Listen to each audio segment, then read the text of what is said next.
तो next episode की शुरुआत यहाँ ग्रैंडपा डेफ की उसी पेंटिंग से शुरू होती है जिसे ग्रैंडपा डेफ ने बनाते हुए अचानक से चारों तरफ फैला दिया था। इस पेंटिंग मैप की वजह से ग्रैंडपा डेफ आसपास के मौसम को कंट्रोल कर सकता था, इसलिए ग्रैंडपा डेफ ने यहाँ पर जैसे ही बिजलियाँ बनाई तभी अचानक हम देखते हैं कि आर्मी पर आसमान से बिजलियाँ गिरने लगी। ये बिजलियाँ काफी ज्यादा खतरनाक थी जिससे टकराते हुए कई सारी एयरशिप डिस्ट्रॉय हो गई। यान किंगडम की आर्मी को तो कुछ भी समझ नहीं आ रहा था कि आखिर यहाँ पर ये सब चल क्या रहा है। इवन के मास्टर गुली भी हैरान होकर सवाल करते हुए कहते हैं कि आखिर अचानक से ये थंडर क्लाउड्स कहाँ से आ गए, ये तो हमारी एयरशिप्स को डिस्ट्रॉय कर रहा है। दूसरी तरफ मास्टर जियान इतने सारे के साथ हार मानने वालों में से नहीं था। वो फौरन से अपने वाटर स्वानवू आर्मी को ऑर्डर देते हुए कहता है कि हमें हवा में बड़े बड़े आइस शील्ड चाहिए। जो सुनते ही पानी के अंदर मौजूद स्वानवू आर्मी ने बिल्कुल ऐसे ही कहना शुरू कर दिया और आइस शील्ड की मदद से हम देखते हैं कि ऊपर के थंडर क्लाउड्स छुप गए। जबकि दूसरी तरफ किन्नू ये सब देखकर सरप्राइज होते हुए कह रहा था कि ग्रैंडपा डेफ ने तो सिर्फ आसमान में थंडर क्लाउड पेंटिंग बनाई थी और इसी से उन्होंने कई सारी एयरशिप्स को डिस्ट्रॉय कर दिया। मैंने कभी सोचा भी नहीं था कि पेंटिंग की स्किल को इस तरह से जंग में इस्तेमाल किया जा सकता है। कहना पड़ेगा कि ग्रैंडपा डेफ ने तो मुझे इम्प्रेस कर दिया, लेकिन ये तो सिर्फ शुरुआत थी क्योंकि तभी अचानक हम देखते हैं कि दूसरी तरफ ग्रैंडपा डेफ ने अपने ब्रश का इस्तेमाल करते हुए हवा में बहुत बड़े बड़े टोर्नेडोस क्रिएट करना शुरू कर दिए। जिन जायंट टोर्नेडोस को देखकर तो यान किंगडम के होश ही उड़ गए थे। उन्हें बिल्कुल भी समझ नहीं आ रहा कि आखिर ये सब हो क्यों रहा है। पहले वो थंडर क्लाउड्स जिन्हें हमने आइस शील्ड का इस्तेमाल करते हुए ब्लॉक किया और अब ये टोर्नेडोस, आखिर ये सब आ कहां से रहे हैं। यहाँ मास्टर गुली तो मास्टर जियान से कह रहा था कि हम लोगों को फौरन से अपनी एयरशिप्स को पीछे की तरफ मोड़ना होगा, लेकिन मास्टर जियान जवाब देते हुए कहते हैं कि अब तक काफी ज्यादा देर हो चुकी। इन टोर्नेडोस की वजह से हमारे हजारों सोल्जर्स मारे गए, हमें बहुत सारा नुकसान झेलने को मिला और यहाँ पर बिल्कुल ऐसे ही हो रहा था। हम देखते हैं कि उन टोर्नेडोस ने आइस शील्ड को ब्रेक कर दिया, साथ ही साथ वहाँ पर मौजूद कई सारी एयरशिप डिस्ट्रॉय होने लगे। मास्टर गुली तो यहाँ पर कैसे तैसे खुद को संभालते हुए कहते हैं कि मैं समझ गया, मुझे लगा था कि डाजू कॉन्टिनेंट में सिर्फ sphere God king, godly thief, heavenly blade master और पॉइजन किंग है, लेकिन ये बात पूरी तरीके से सच नहीं। उन चारों के अलावा भी यहाँ पर डाजू कॉन्टिनेंट में कई सारे पावरफुल एक्सपर्ट मौजूद है जिनमें से कोई न कोई एक ही ये सब कर रहा है। यहाँ पर ये सब सुनते हुए दूसरी तरफ मास्टर जियान ने फौरन से जनरल युआन को एक मैसेज भिजवा दिया कि तुम व्हाइट टाइगर आर्मी को लीड करो, जबकि दूसरी तरफ मैं फ्लेम फिनिक्स आर्मी को लीड करूंगा। हम दोनों मिलकर इन सारे के सारे टोर्नेडोस और साथ ही साथ थंडर क्लाउड्स को डिस्ट्रॉय कर देंगे। ये सुनकर जनरल युआन ने बिल्कुल ऐसे ही किया। वो व्हाइट टाइगर आर्मी का इस्तेमाल करते हुए वहाँ पर white tiger killing formation activate करवा देता है, जबकि दूसरी तरफ मास्टर जियान ने भी यहाँ पर फ्लेम फिनिक्स आर्मी का इस्तेमाल करते हुए यंग फायर फॉर्मेशन क्रिएट कर दी थी और यहाँ इन्हीं दोनों फॉर्मेशंस का एक साथ इस्तेमाल करके ये लोग हवा में मौजूद थंडर क्लाउड और साथ ही साथ उन टोर्नेडोस पर हमला करते हुए इन्हें डिस्ट्रॉय करके पूरी तरीके से आसमान को साफ कर देते हैं। इसके बाद सीन शिफ्ट होकर दूसरी तरफ यांगलुंग ड्रैगन सिटी में आ गया था, जहाँ पर जनरल किन अपने फादर और अपनी आर्मी का इंतजार कर रहा है। तभी अचानक प्रिंसेस यूसी यहाँ पर भागते भागते जनरल किन के पास आकर उन्हें बताती है कि हमें गोल्डन ईगल की मदद से आपके फादर से एक मैसेज मिला। उनके मैसेज के मुताबिक किसी डीमन ने एक स्पेल का इस्तेमाल करते हुए रास्ते में उन पर हमला कर दिया है। वो यान किंगडम की आर्मी को आगे बढ़ने नहीं दे रहे, जो सुनकर जनरल किन को लगता है कि शायद ये डीमन कल्ट के लीडर की वाइफ होगी, इसलिए वो गुस्सा होते हुए सिटी लॉर्ड से कह रहा था कि आपने तो कहा था कि मैंने सब कुछ हैंडल कर लिया है। इवन आपने ये भी कहा था कि डीमन कल्ट के लीडर की वाइफ हमारे लिए कोई भी प्रॉब्लम क्रिएट नहीं करेगी। कहीं ऐसा तो नहीं कि आप हमें बेवकूफ बना रहे थे। दूसरी तरफ सिटी लॉर्ड जो कि असल में ग्रैनी सी है, वो फौरन से ग्रेट नरिशिंग डिमोनिक स्क्रिप्चर की पावर एक्टिवेट कर देती है ताकि वो यहाँ पर जनरल किन का भरोसा जीतकर उसे ये बता सके कि मैंने ऑलरेडी डीमन कल्ट के लीडर की वाइफ को जान से मार डाला है। जनरल किन को भी सिटी लॉर्ड पर भरोसा हो चुका था। दूसरी तरफ सिटी लॉर्ड जनरल किन को बताता है कि किसी ने आपकी तरह मुझे भी धोखा देने की कोशिश करी, लेकिन ये काम जिसने भी करा हो मैं उसे जिंदा नहीं छोड़ूंगा, बल्कि मैं उसके कई सारे टुकड़े कर दूंगा ताकि मैं तुम लोगों को खुश कर सकूं। मगर जनरल किन, मैं चाहता हूँ कि जब यान किंगडम का नेशन मास्टर यहाँ पर आ जाए तो आप उसके सामने मेरी थोड़ी सी तारीफ कर दो ताकि वो मुझे इसका एक बड़ा सा इनाम दे सके। यहाँ ये सब कहने के बाद वो जनरल किन के सामने ऐसा दिखावा कर रहा था कि वो जनरल किन का साथ दे रहा है, लेकिन ये सब तो बस सिर्फ दिखावा था। ग्रैनी सी यहाँ पर जनरल किन का टाइम वेस्ट कर रही थी ताकि वो अपने साथियों के लिए ज्यादा से ज्यादा वक्त ले सके। मगर दूसरी तरफ प्रिंसेस यूसी को यहाँ सिटी लॉर्ड पर थोड़ा सा शक हो गया था क्योंकि सिटी लॉर्ड की स्मेल पहले से अलग महसूस हो रही थी। इसके बाद सीन शिफ्ट होकर दूसरी तरफ ड्रैगन सिटी के गेट पर आ जाता है जहाँ पर किन्नू पहले से मौजूद था। तभी अचानक वहाँ पर ग्रैंडपा बुचर भी आ जाता है, जिसे देखकर किन्नू खुश होते हुए कहता है कि आखिरकार ग्रैंडपा बुचर आप भी यहाँ पर आ गए। जो सुनकर दूसरी तरफ ग्रैंडपा बुचर जवाब देते हुए कहता है कि नेशन मास्टर खुद यहाँ पर आ रहा है, तो बताओ कि आखिर मैं यहाँ पर कैसे ना आता। मेरा यहाँ पर आना तो जरूरी था क्योंकि मैं खुद अपने हाथों से उसके टुकड़े करना चाहता हूँ। मगर ग्रैंडपा बुचर जब यहाँ ये सब कह ही रही थी तभी अचानक उन्हें आसमान में उड़ता हुआ एक परिंदा दिखाई दिया, जो कि इनका सिग्नल था कि हम लोगों का सेकंड प्लान ऑफिशियली शुरू हो चुका है। इस सेकंड प्लान के मुताबिक हम देखते हैं कि ग्रैंडपा मास्टर ने यहाँ पर अपने पॉइजन का इस्तेमाल करते हुए सारे के सारे सोल्जर्स को बेहोश कर दिया, जिसकी वजह से किन्नू के बाकी के के ग्रैंडपास भी यहाँ पर आ जाते हैं और धीरे धीरे से ये लोग पूरे के पूरे ज़ियांगलुंग ड्रैगन सिटी पर कब्जा करने लगे। यहाँ पर आते हुए विलेज चीफ गुस्सा होते हुए कह रहा था कि आखिरकार नेशन मास्टर ने डासू कॉन्टिनेंट के खिलाफ एक्शन करने का फैसला कर ही लिया। अब अपनी पूरी जान लगा देना, क्योंकि नेशन मास्टर मैं तुम्हें इस मकसद में कामयाब होने नहीं दूंगा। यहाँ पर हम लोगों को नेशन मास्टर की एक झलक देखने को मिली, जो कि इस वक्त अपने यान किंगडम में ही मौजूद था और वो दूर से ही गोल्डन ईगल का इस्तेमाल करते हुए अपने साथियों को मैसेज भिजवा रहा है।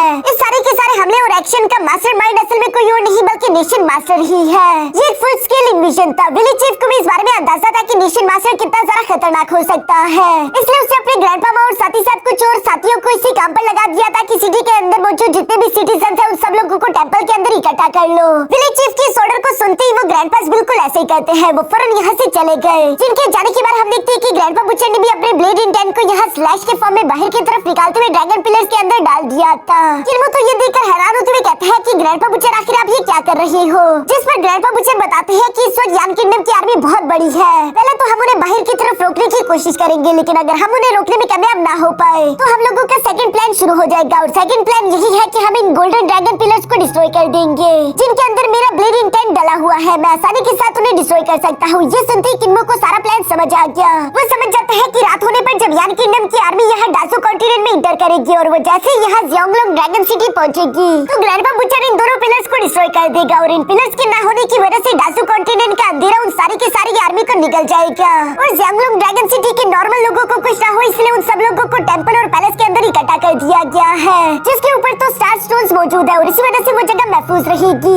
ये प्लान तो वाकई में कमाल का था, जहाँ ग्रैंडपा बुचर कहता है कि हाँ अब सब कुछ ग्रैंडपा डेफ पर डिपेंड करेगा कि वो आखिर इस आर्मी को किस हद तक रोक पाता है। ये सुनकर दूसरी तरफ ग्रैंडपा डेफ ने यहाँ पर यान किंगडम की आर्मी को रोकने के लिए अपने सबसे पावरफुल पेंटिंग को बनाना शुरू कर दिया, जिसे 18 हेल पेंटिंग के नाम से भी जाना जाता है। और इस पेंटिंग को बनाते हुए हम देखते हैं कि ग्रैंडपा डेफ की आंखों से आंसू बहना शुरू हो गए थे, जो देखकर हमें समझ आ जाता है कि यकीनन इस पेंटिंग से ग्रैंडपा डेफ की काफी भयानक यादें जुड़ी होगी, क्योंकि ये कोई नॉर्मल पेंटिंग नहीं थी बल्कि इस पेंटिंग को खून से बनाया जाता था। इस पेंटिंग को बनाते ही हम देखते हैं कि अचानक वहाँ चारों तरफ अंधेरा फैल गया। अंधेरा चारों तरफ फैलने के बाद नीचे और सामने की तरफ से नर्क का द्वार ओपन होना शुरू हो जाता है। ये नर्क का द्वार काफी जरा अजीब और भयानक था, जहाँ पर हमें कई सारे खौफनाक चीजें देखने को मिलती है। इवन की यान किंगडम की आर्मी भी इन खौफनाक नजारों को देखकर घबराने लगी। वो सबके सब डर के मारे चीख कर बोलने लगे कि आखिर ये सब क्या है, ऐसा भयानक नजारा हम लोगों ने जिंदगी में कभी नहीं देखा। नेशन मास्टर को भी उस आदमी के बारे में मालूम हो चुका था, जो कि अपनी पेंटिंग टेक्निक का इस्तेमाल करते हुए मिलियंस ऑफ आर्मी को अकेले ही रोक कर रखा हुआ है और ऐसा सिर्फ एक ही आदमी हो सकता था, जिसके बारे में नेशन मास्टर ने कई अर्से पहले सुना था। साथ ही साथ वो इस 18 हेल पेंटिंग के बारे में सुनते ही फौरन इसे पहचान गए थे, क्योंकि इसके बारे में वो एक कहानी बचपन में ही सुन चुके थे। इस 18 हेल पेंटिंग को बेइंतहा दर्द और तकलीफ का इस्तेमाल करके ही बनाया जा सकता है। इसी तकलीफ का इस्तेमाल करके जहन्नम के दरवाजे को ओपन किया जाएगा और ये काम नेशन मास्टर की नजरों में सिर्फ एक इंसान कर सकता है, जो कि असल में टियान्टू किंगडम का क्राउन प्रिंस था।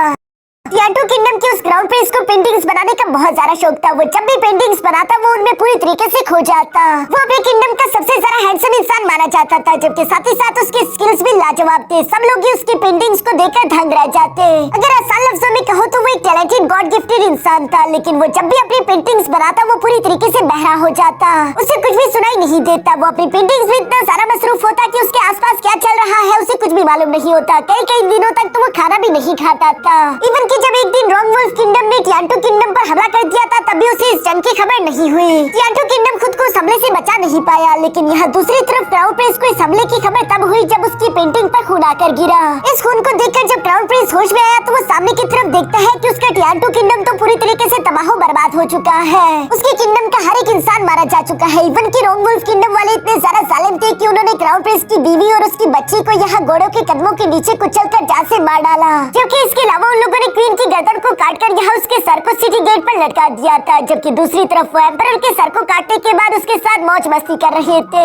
ये सब देखकर तो क्राउन प्रिंस पूरी तरीके से सदमे में जा चुका था। उसे बहुत सारा अफसोस और गम का सामना करना पड़ा। वो पूरी तरीके से टूटकर पागल होने लगता है। उसे समझ नहीं आ रहा था कि आखिर वो करे तो करे क्या। उसका गम इतना ज्यादा शदीद था कि वो खुद को ही कोसने लगा। वो खुद से इतना ज्यादा नाराज हो गया कि आखिर वो ऐसा कैसे कर सकता है। उसके कान होते हुए भी वो कुछ सुन नहीं पाया। भला ऐसे कान किस काम के? इसलिए हम देखते हैं कि क्राउन प्रिंस ने यहाँ पर अपनी ब्लेड का इस्तेमाल करते हुए खुद के कान काट दिए। और सिर्फ यही नहीं बल्कि वो अपने कानों के पर्दे भी खुद फाड़ देता है, खुद को सजा देने के लिए। इसके बाद क्राउन प्रिंस ने यहाँ पर अपनों की ही खून से एक पेंटिंग बनाना शुरू कर दी और अपने दुख का इस्तेमाल करके उसने 18 हेल पेंटिंग क्रिएट कर दी थी, जो 18 हेल पेंटिंग यहाँ जहन्नम के रास्ते को ओपन कर देती है और पूरा के पूरा टियान्टू किंगडम उसी के अंदर पर जा गिरा। रोमवुल्फ किंगडम की मिलियंस की आर्मी यहाँ पर इसी जहन्नम के रास्ते में गिरते हुए पूरी तरीके से वहीं पर फंस कर रह गई। मगर उसी दिन के बाद से टियांटो किंगडम का क्राउन प्रिंस भी कहीं पर गायब हो चुका था, किसी ने भी उसे नहीं देखा। और दोस्तों टियांटो किंगडम का वो क्राउन प्रिंस असल में कोई और नहीं बल्कि डाजू कॉन्टिनेंट में मौजूद हमारा ग्रैंडपा डेफी है।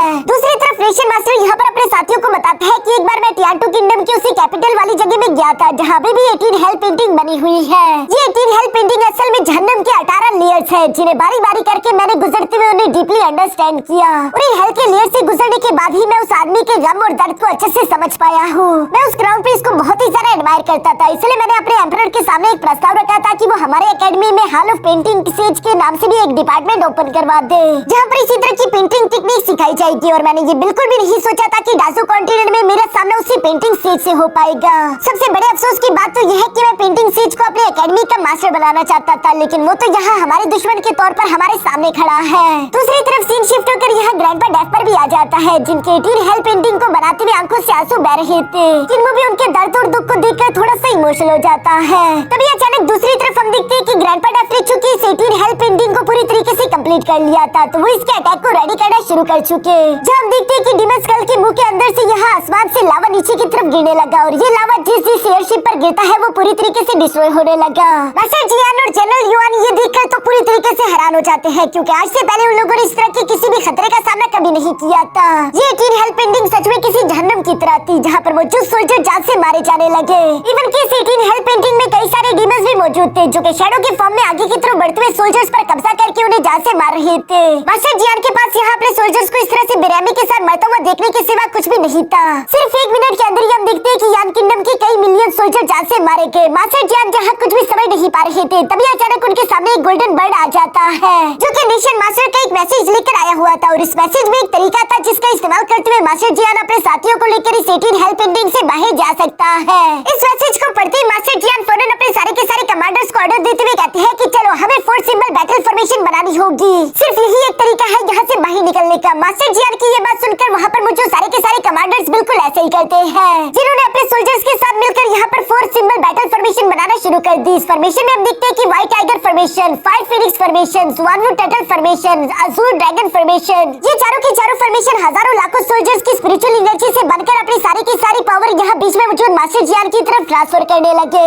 जिस एनर्जी को एक साथ यहाँ मास्टर जियान के पास इकट्ठा हुआ देखकर विलेज चीफ को भी समझ आ गया था कि ये प्लान जरूर मास्टर जियान का नहीं बल्कि नेशन मास्टर का ही होगा, क्योंकि इस तरह की खतरनाक सिचुएशन में ऐसा काम सिर्फ नेशन मास्टर ही सोच सकता है। यहाँ पीछे की तरफ नेशन मास्टर के प्लान के मुताबिक बिल्कुल ऐसे हुआ। हम देखते हैं कि मास्टर जियान ने वो सारी की सारी एनर्जी अपने स्वord में इकट्ठा करते हुए एक जोरदार स्लैश के साथ सामने की तरफ मौजूद डीमंस पर चल दी थी जो कि उसे 18 हेल पेंटिंग को बीच में से काट देती है और सामने की तरफ रास्ता हो चुका था। यहाँ विलेज चीफ ये देखकर नेशन मास्टर की तारीफ करने लगे कि मानना पड़ेगा कि हजारों मील दूर रहकर भी नेशन मास्टर ने अपनी आर्मी को इस मुश्किल से निकाल दिया। जो सुनकर तो ग्रैंडपा बुचर भी हंसना शुरू हो गए और वो खुश होते हुए कह रहे थे क्या मजा आएगा। मुझे तो इंतजार नहीं हो रहा, मैं दुनिया के सबसे ज्यादा बेहतरीन 2 स्ट्रॉन्गेस्ट सोर्ड्समैन को आपस में फाइट करता हुआ देखना चाहता हूँ, जिनमें से एक तो विलेज चीफ थे और दूसरा था नेशन मास्टर। ये दोनों ही दुनिया के सबसे ज्यादा स्ट्रॉन्गेस्ट सोर्ड मास्टर कहलाए जाते हैं। जो सुनकर तो किन्मू भी इन दोनों की फाइट को इमेजिन करने लगा और यहाँ पर इन दोनों की फाइट्स को इमेजिन करते हुए किन्मू कहता है कि अगर इन दोनों का आपस में टकराव हो गया तो मैं यकीन के साथ कह सकता हूँ कि इस लड़ाई की वजह से पूरी की पूरी धरती कांप जाएगी।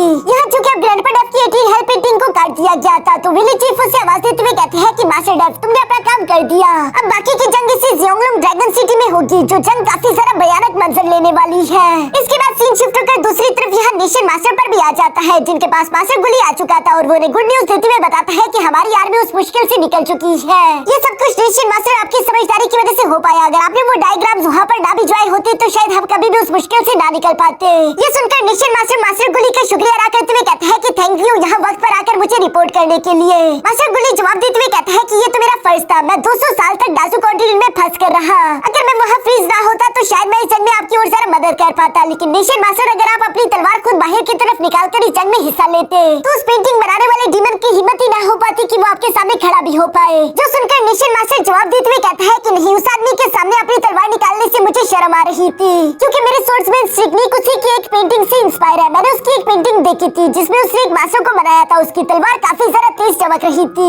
उस तलवार की चमक को देखकर ऐसा लग रहा था जैसे कि उस तलवार ने अभी अभी खुद को चका हो। पता नहीं आखिर वो पेंटिंग किसकी होगी। मैं दोस्तों आप लोगों को पहले ही बता देता हूँ कि यकीनन वो पेंटिंग विलेज चीफ की होगी, लेकिन नेशन मास्टर इस बात को नहीं जानता। वो यहाँ पर कहता है कि मैं जब भी उस पेंटिंग को याद करता हूँ, मैंने कई सौ साल तक अपने सोर्समैन टेक्निक को मास्टर करने की प्रैक्टिस करी, लेकिन मैं अभी भी उस लेवल तक नहीं पहुँच पाया। बल्कि मैं हमेशा यही सोचता रहता हूँ कि क्या मेरी सोर्समैन स्किल उस पेंटिंग में मौजूद आदमी के लेवल तक पहुँच भी पाएगी या नहीं। यहाँ नेशन मास्टर की ये सारी बातें सुनकर मास्टर गोली उनसे सवाल करते हुए कहता है कि क्या आप जानते हैं कि वो पेंटिंग आखिर किसकी होगी। कहीं ऐसा तो नहीं कि वो पेंटिंग वाला सोर्ड मास्टर भी डासू कॉन्टिनेंट में मौजूद होगा। जो सुनकर नेशन मास्टर जवाब देते हुए कहता है कि अगर तुम्हारी बात सच है फिर तो एक न एक दिन उस सोर्ड मास्टर और मुझे एक दूसरे के आमने सामने आना होगा। इसके अलावा हमारे पास दूसरा कोई रास्ता नहीं, क्योंकि नेशन मास्टर किसी भी हाल में डासू कॉन्टिनेंट पर कब्जा करना चाहता था और इसलिए उसने अपनी सारी की सारी आर्मी डासू कॉन्टिनेंट की तरफ रवाना कर दी है। वो किसी भी हाल में पीछे की तरफ पलटने वाला नहीं था। इसके बाद सीन शिफ्ट होकर दूसरी तरफ जनरल किन पर आ गया, जो कि गोल्डन ईगल का इस्तेमाल करते हुए अपने फादर और साथ ही साथ नेशन मास्टर को मैसेजेस भिजवा रहा था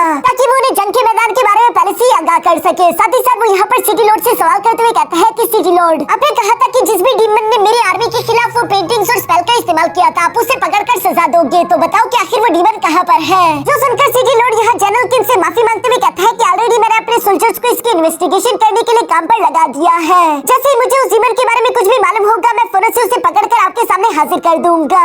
जो सुनकर जनरल किन जवाब देते हुए कहता है कि अच्छा ठीक है। साथ ही साथ उसे बताता है कि मेरे नेशन मास्टर ने 300,000 की एक सीक्रेट आर्मी दोबारा से यहाँ की तरफ रवाना कर दी, जो कि मरे हुए और जख्मी सोल्जर्स की जगह लेगी। आज की रात तक हो सकता है कि ज़ियोंगलुंग ड्रैगन सिटी में हमारी आर्मी पहुँच जाए। इस बार मैं नहीं चाहता कि कोई भी हादसा हो, इसलिए हर चीज को आपको क्लोजली देखना होगा। मैं कोई भी गलती नहीं चाहता। जो सुनकर सिटी लॉर्ड जवाब देते हुए कहता है कि जी बिल्कुल ऐसा ही होगा जैसा आप कहे। जबकि अंदर की तरफ ग्रैनी सी गुस्सा होते हुए अपने मन में कह रही थी कि ये नेशन मास्टर तो एक नंबर का कमीना है, इसलिए 300,000 की एक और बड़ी सीक्रेट आर्मी यहाँ पर भेज दी। ये बिल्कुल भी अच्छा नहीं हुआ। विलेज चीफ को इसके बारे में मालूम नहीं होगा। मुझे जल्द से जल्द विलेज चीफ को ये इंफॉर्मेशन किसी तरीके से भिजवानी होगी। यहाँ सिटी लॉर्ड को देखकर अभी भी प्रिंसेस यूजी को उस पर शक हो रहा था। दूसरी तरफ सीन शिफ्ट होकर बाहर की तरफ सिटी गेट में मौजूद यहाँ किन्नू और उसके ग्रैंड पास पर आ जाता है, जो कि देख पा रही थी कि यान किंगडम की आर्मी तो सिटी गेट तक पहुंच चुकी है और अंधेरा होने से पहले ही ये लोग सिटी के अंदर इंटर हो जाएंगे। अब हम क्या करें। जिस पर ग्रैंडपा बुचर जवाब देते हुए कहते हैं कि हम क्या करेंगे, हम इस आर्मी को यहीं पर फाइट करते हुए रोक कर रखेंगे। जो कहते हैं वो खुद को फाइट के लिए तैयार कर लेते हैं, मगर सामने की तरफ से तो कई मिलियन सोल्जर्स की एक आर्मी आ रही थी और साथ ही साथ धीरे धीरे अंधेरा भी होने लगा था। यहाँ ये सीन बहुत ही ज्यादा इंटेंस हो जाता है।